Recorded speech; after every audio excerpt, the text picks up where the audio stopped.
Hello, हम लोग class 10 exam 2023 की तैयारी कर रहे हैं। इसमें हमने पहले क्या किया कि बहुविकल्पी प्रश्न की तैयारी की। उसके लिए हमने प्रीवियस ईयर के पेपर में जितने इंपॉर्टेंट बहुविकल्पी प्रश्न थे उसे पढ़ा। फिर उसके बाद चैप्टर वाइज जितने बहुविकल्पी प्रश्न थे उसे पढ़ा। अब क्या हम कर रहे हैं, अति लघुत्तरीय या लघुत्तरीय प्रश्न की तैयारी कर रहे हैं। इसमें हमने क्या किया, पेपर का एनालिसिस किया। जो भी इंपॉर्टेंट क्वेश्चन है जो एग्जाम में आ सकते हैं आपके 2023 में, उसे हम हल कर ले रहे हैं। और मैक्सिमम क्वेश्चन वही एग्जाम में आते हैं जो बार बार प्रीवियस ईयर में पूछे जाते हैं प्रश्न। इसलिए हमने सब अब तक अध्याय 8 तक पढ़ लिया है। अब क्या आगे पढ़ रहे हैं आज अध्याय 9। अध्याय 9 क्या है, आनुवंशिकता एवं जैव विकास। इसमें पहला सवाल हमने लिया है कि आनुवंशिकता किसे कहते हैं या आनुवंशिकता के जनक कौन है, इसके बारे में बताइए। तो पहला हमने हेडिंग इसका उत्तर लिखेंगे कि पहला आनुवंशिकता। आनुवंशिकता किसे कहते हैं कि माता पिता के लक्षणों की संतति में वंशागति आनुवंशिकता कहलाती है। या इसको हम आसान भाषा में और लिख सकते हैं कि या एक पीढ़ी से दूसरी पीढ़ी में विभिन्न समानताओं एवं असमानताओं के पहुंचने को आनुवंशिकता कहते हैं। आनुवंशिकता के जनक कौन है? आनुवंशिकता के जनक है ग्रेगर जॉन मेंडल। जो मेंडल है वो आनुवंशिकता के जनक कहे जाते हैं। ये कहाँ के हैं? ऑस्ट्रिया के हैं। और इन्होंने अपना प्रयोग किस पे किया था? मटर के पौधे पर अपना प्रयोग किया था। मटर का वैज्ञानिक नाम क्या है या वनस्पति नाम क्या है? Pisum sativum. अब दूसरा सवाल है कि समजात अंग किसे कहा? समजात अंग विभिन्न वर्गों के जीवों के वे अंग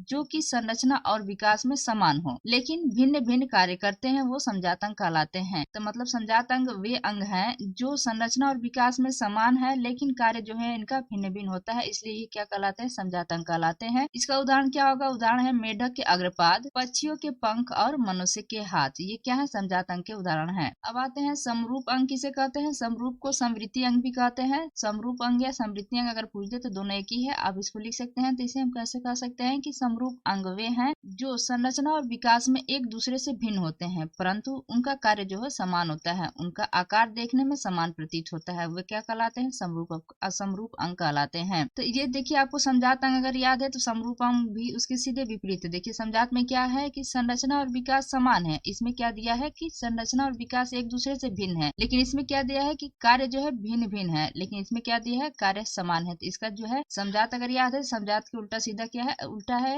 समरूप अंग। एक से आप दोनों याद कर सकते हैं। अब समरूप अंग के उदाहरण क्या है? उदाहरण है समरूप का कि पक्षी और कीट के पंख, चमगादड़ और पक्षी के पंख। ये क्या है? समरूप या समृद्धि अंग के उदाहरण है। सवाल नंबर 4 है कि लक्षण प्रारूप या फिनोटाइप या जीनोटाइप में अंतर बताइए। दोनों के बारे में बताइए। जीनोटाइप किसे कहते हैं, फिनोटाइप किसे कहते हैं। तो इस क्वेश्चन को हमने लिया है, एक तरफ लिखा है लक्षण प्रारूप, दूसरी तरफ लिखा है जीनो प्रारूप। तो लक्षण प्रारूप क्या होता है? पहला हम देख लेते हैं कि लक्षण प्रारूप जो होता है जीव के विभिन्न गुणों जैसे कि आकार हुआ, आकृति हुआ, उनका रंग हुआ, स्वभाव हुआ आदि को व्यक्त करता है। कौन? लक्षण प्रारूप। ये जो लक्षण प्रारूप होते हैं, जब उनका आकार आप देख सकते हैं, उनका रंग देख सकते हैं, उनका स्वभाव आप देख सकते हैं, तो यह क्या होता है? ये दिखाई देते हैं लक्षण प्रारूप। तीसरा क्या है? समान लक्षण प्रारूप वाले जीवों की जीनी संरचना समान भी हो सकती है और नहीं भी हो सकती है, दोनों हो सकते हैं। इसमें लक्षण प्रारूप में दोनों की संभावना होती है। अब दूसरा है जीनो प्रारूप। जीनो प्रारूप या जीनोटाइप, इसमें क्या होता है कि जीन प्रारूप जीव के जीन संगठन को व्यक्त करता है जो उनमें विभिन्न लक्षणों को निर्धारित करता है। यह जो होता है जीन होता है जो ये जीनोटाइप, ये दिखाई नहीं देते हैं। तीसरा है कि समान जीन प्रारूप वाले जीव के लक्षण प्रारूप सदैव समान रहते हैं, समान ही रहता है। जीन प्रारूप वाले जीवों का लक्षण